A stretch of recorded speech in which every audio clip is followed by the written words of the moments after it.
Hello and welcome to the Luv Doc podcast with hosts Waldo Wachewski and Ophelia Brewski. Imagine you're walking through a crowded city square on just a regular Tuesday afternoon. Right, just a normal day. Yeah, exactly. And everyone around you is just staring down at a screen, rushing to jobs they complain about. And they're all projecting this flawless, curated image to the world. And suddenly you just get this suffocating sensation that you are the only real person left in like a parade of cardboard cutouts. Oh, wow. Yeah, that is a heavy feeling. Right. That sudden jarring realization that society might just be a flimsy, hollow facade. And I mean, that's not just a sign that you need a vacation. That is actually the launching pad for today's Luv Doc. It really is a profound psychological threshold to cross. I mean, that sense of total alienation. Yeah. When the shiny functional surface of modern reality suddenly looks just incredibly dull and artificial. Like it's devoid of any actual substance. Exactly. It's a state of mind that almost every thinking person grapples with eventually. You start questioning the actual mechanics of daily life rather than just mindlessly participating in them. And that exact friction, that's what we're unpacking today. We have this really brilliant Luv Doc. Such a great read. It really is.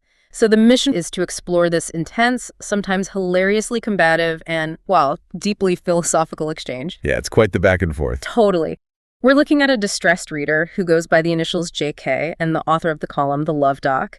And the whole exchange revolves around this massive collision between modern digital superficiality and cold, hard physical reality. What really makes this so rich is the asymmetrical warfare of the conversation, I'd say. Oh, for sure. You have two very distinct intellects looking at the exact same societal emptiness, but they deploy entirely different coping mechanisms to survive it. So true. Let's start with JK's opening salvo, because JK is experiencing what I can only really describe as a total collapse of meaning. Yeah, a real existential crisis. In the letter to the Luv Doc, JK actually asks if the doc ever slices that he's observing the lives of men who have absolutely zero purpose. Just brutal honesty right out of the gate. Right. JK describes people throwing themselves into these urban activities, which JK is convinced can never fill an empty core. I mean, the frustration radiating off the page is palpable. Oh, you can feel it. JK wants to know if the doc grasps the sheer shallowness of people who seem drugged and entirely accepting of what JK calls gratingly mundane, forgettable existences. The phrasing JK uses there is so revealing. By describing society as a parade of poorly done papier-mâché. I love that phrase. It's so good, right? Yeah. JK is highlighting the absolute fragility of our social construct. So think about it. Papier-mâché is literally just old news plastered over a balloon. Right, yeah. It looks solid from a distance, but it's completely hollow inside. And, a little bit of rain will completely destroy it. So JK views modern existence not just as boring, but as structurally unsound. Structurally unsound, exactly. That image of the papier-mâché parade, it makes me think of that psychological phenomenon called jamais vu. Oh, like the opposite of déjà vu. Exactly. It's when something you see every single day, something completely familiar, suddenly feels entirely alien and meaningless. Oh, like when you stare at a common word until it just looked like a random jumble of letters? Yes, that's it, exactly. And JK is basically experiencing jamais vu for the entirety of human civilization. Wow, yeah. That's a great way to put it. And JK even escalates this feeling into a call to arms, declaring there is a war being waged for our souls today. It's very intense. Super intense. JK urges readers to search for meaning, to cut out the laughable, futile, time-eating nonsense, and to actively fortify the ethical man and woman in us. Which is such a fiercely stoic manifesto, Yeah, it really is. JK even points to the current state of leadership in the world, arguing that the blatant criminality being exposed to the top of society shouldn't just be a source of depression. Right, it's not about giving up. Exactly. Instead, JK views this corruption as a vital wake-up call, like a splash of cold water in the face that nobody can ignore. A real Matrix moment. Yes, the red pill. The underlying demand in JK's letter is just absolute seriousness. Like, if the world is a hollow facade, the only moral response is to become an incredibly solid, serious person. But, okay, here's the thing. If someone comes to you with that level of intense, suffocating, existential dread, demanding that you join them on this stoic mountaintop to fight a war for humanity's soul. You'd normally expect to meet them on that intellectual plane, right? Exactly. You engage the philosophy, you validate the anxiety, but The Luv Doc totally refuses to play that game. Oh, he completely rejects it. He takes this massive cosmic crisis and immediately drags it down into the weeds of hyperliteral bodily humor. It's a remarkable rhetorical pivot, honestly. Instead of addressing the collapse of meaning, the Luv Doc zeroes in on the very first sentence of the letter. The grammar check. Right, where JK asks if the Doc ever senses he might be vicariously observing these purposeless lives. The Doc halts the entire philosophical train just to dismantle that specific phrase. The Doc goes full pedant here. I mean, he points out that observing is an inherently active, subjective, first-person experience. Yeah, you have to be doing it yourself. So therefore, you cannot vicariously observe something. To do so would mean abandoning your own subjectivity to imagine what someone else is thinking while they observe the thing. It's like someone pouring their heart out to you about a devastating breakup, and you interrupt them to correct their use of a dangling modifier. Yes, that's exactly what it feels like. And on the surface, it reads like pure pedantry.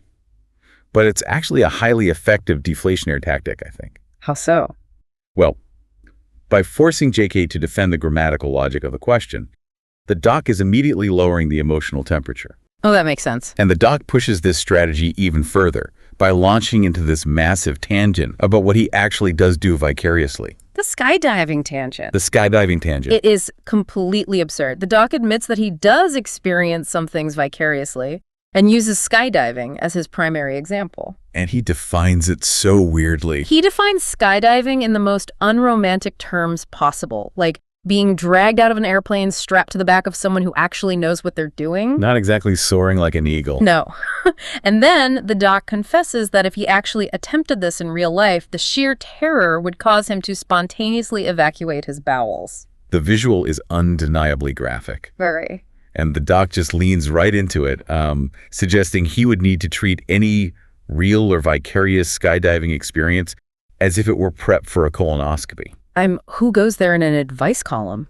He even adds another layer of biological frailty, noting that he always gets lightheaded after a hunger fast. Right. Implying he would likely pass out and miss the entire fall anyway. I look at this response and I just have to wonder about the underlying psychology. Like, is the Luv Doc utilizing this incredibly graphic bathroom humor as a deliberate defense mechanism? Oh, I think absolutely. It feels like a calculated move to disarm JK's heavy existential dread, right? By aggressively redirecting the focus back to the messy, embarrassing, inescapable realities of the human body. That is the exact mechanism at work here. Because high-minded existential philosophy often operates under the illusion that humans are pure intellects, Like we're just brains in a jar. Right, trapped in a simulation.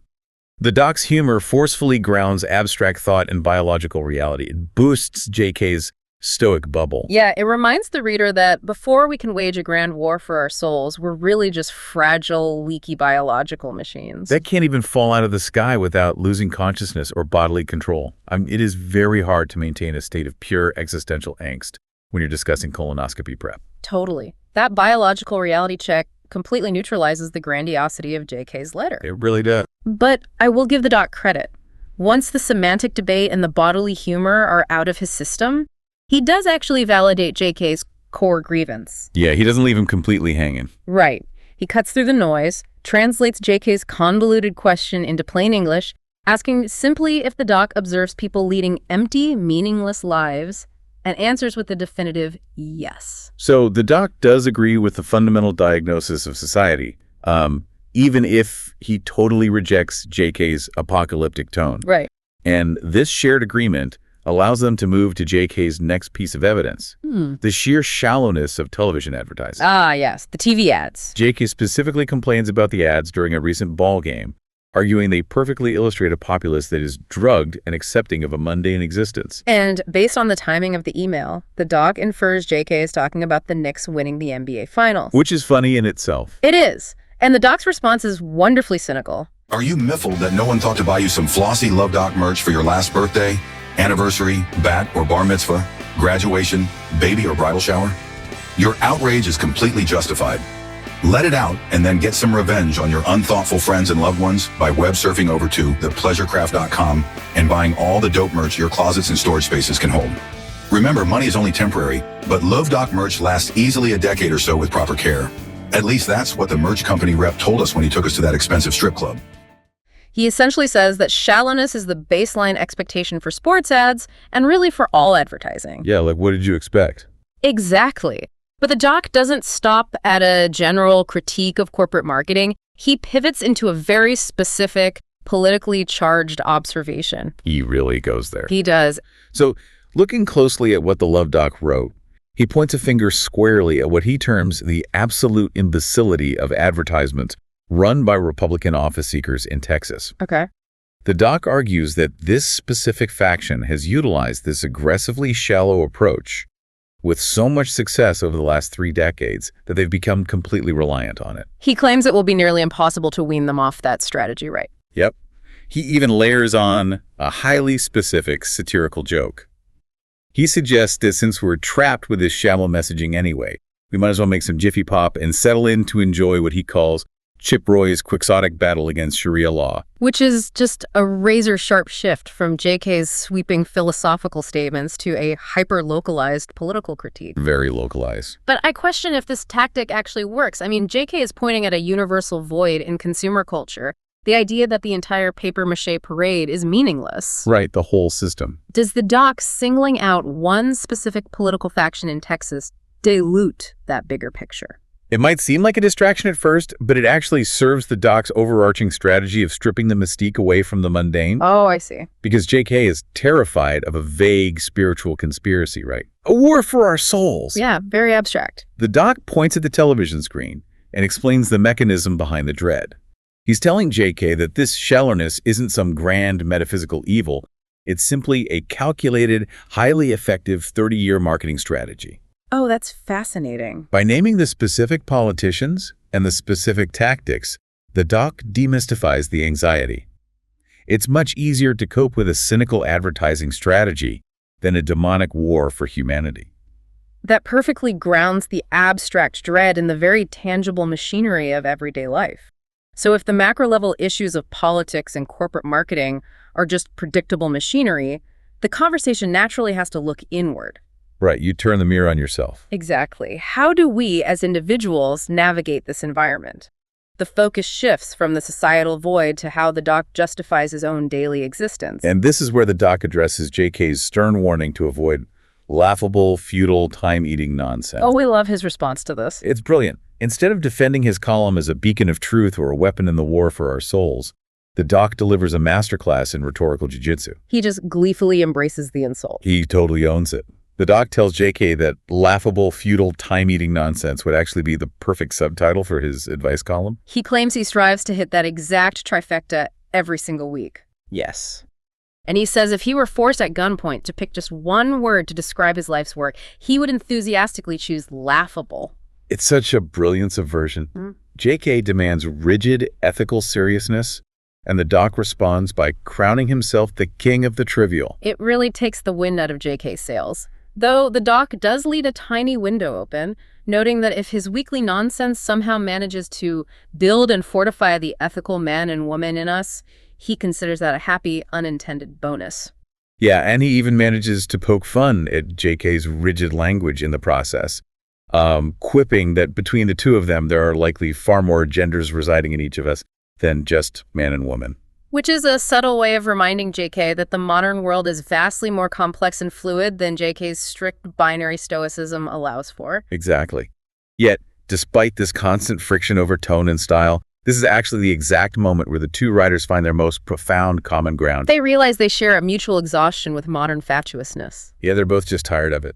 The doc admits he is entirely burnt out on what he describes as the fame-whoring, like chasing, junt-footering, looks-maxing bullshit of contemporary life. That specific term, looks-maxing, it perfectly encapsulates the doc's frustration. It really does. The doc is exhausted by the modern digital vanity, you know? Yeah. People going to obsessive, sometimes surgical extremes to hack their jawlines and looks-max just for an algorithm. To the doc, this is the ultimate manifestation of the papier-mâché parade. Pure surface. Yeah, it's a purely aesthetic, digital-era pursuit that requires immense effort but yields absolutely zero tangible, real-world utility. The doc argues that curating a flawless digital posture won't help you one bit when you're standing on the side of a highway needing to change a blown tire. Or when you actually need to dig a trench. Exactly. But, I think we need to challenge this physical labor supremacy a little bit. Oh, really? How so? Well, it feels like a very traditional, almost reactionary critique. Like the idea that if an activity doesn't result in dirt under your fingernails, it lacks value. I see what you mean. In an information economy, isn't navigating the digital ecosystem, curating an image, or manipulating an algorithm a genuine survival skill? I mean, are we misjudging what constitutes a useful skill in the 21st century just because it doesn't involve grease and heavy lifting? I mean, that debate is the central tension of the modern workforce. Oh, yeah. You can definitely argue that digital fluency pays the rent, which is a form of survival. Right. It puts food on the table. But the doc is highlighting the fragility of that ecosystem. Think about it. If the grid goes down or the algorithm changes, the digital skill just evaporates. That's a fair point. Physical competency, like repairing a machine, growing food, building a shelter, it has an undeniable, immediate reality that exists independently of a server farm. A perfectly curated Instagram grid cannot transport you home when your tire is shredded. Yeah, you can't double tap a flat tire.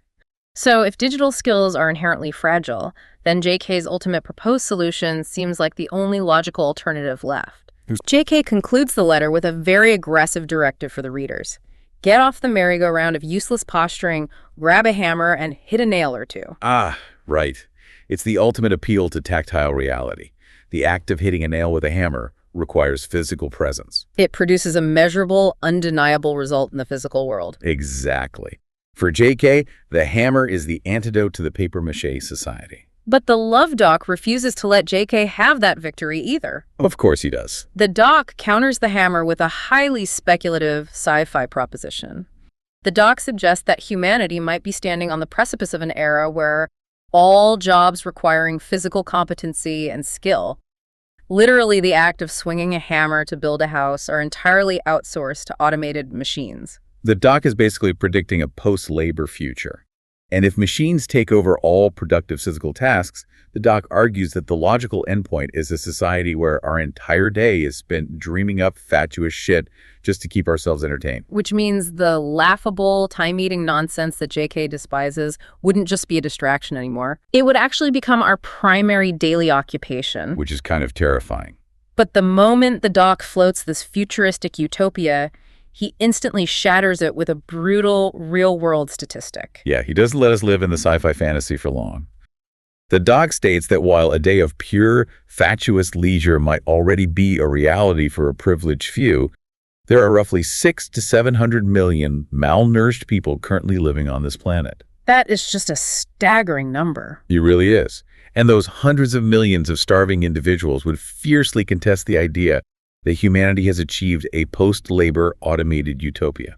Because of that massive, undeniable global suffering, the doc concludes the column by declaring that what the world desperately needs right now is not a hammer but a hoe. The tool of basic agricultural survival. Yes, it's such a powerful image that grabbing a hoe is actually the headline of the entire column. It is a masterful reframing of the entire debate. I mean, think of it in terms of Maslow's hierarchy of needs, right? Yeah. JK is suffocating at the very peak of the pyramid, agonizing over self-actualization, the ethical man, and personal spiritual meaning.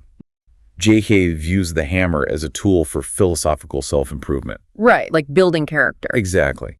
But the doc introduces the hoe to drag JK all the way back down to the base of the pyramid's physiological survival. The doc is exposing the hidden mechanism of JK's existential dread. Which is? That it's a luxury. Wow, yeah.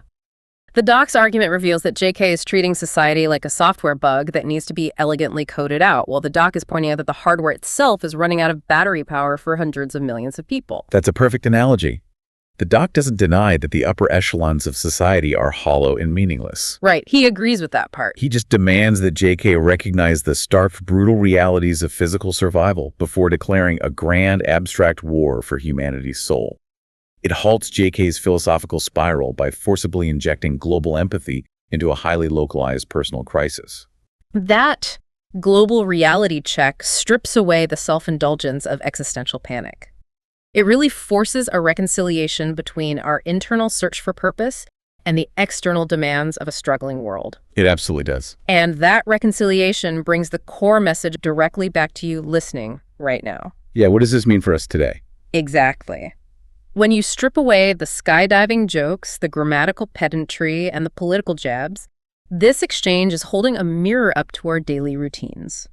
It challenges you to look at your job, your screen time, your personal anxieties, and ask an uncomfortable question. Are my skills actually useful to the world? Or am I just complaining about the quality of the papier-mâché parade while others are starving? It really demands that we define what actual purpose looks like in a modern context. Yeah. And it leaves a complex, unresolved paradox hanging over our future, honestly. How so? Well, we discussed the doc's prediction about machines taking over physical labor, right? Yeah. But follow that logic to its absolute conclusion. If artificial intelligence and robotics eventually evolve to the point where they manage all physical survival and all intellectual problem solving, what happens to the human experience? Oh, wow. If the machines swing the hammer and wield the hoe, will our laughable, futile, time-eating nonsense cease to be a societal flaw and instead become humanity's sole remaining purpose? Man, that is a wild thought to end on. Thank you for joining us as we unpack this incredible exchange, and we will catch you on the next Luv Doc podcast. To read the column that spawned this podcast, go to austinchronicle.com/columns/the Luv Doc. There are probably worse things to do with your time, right?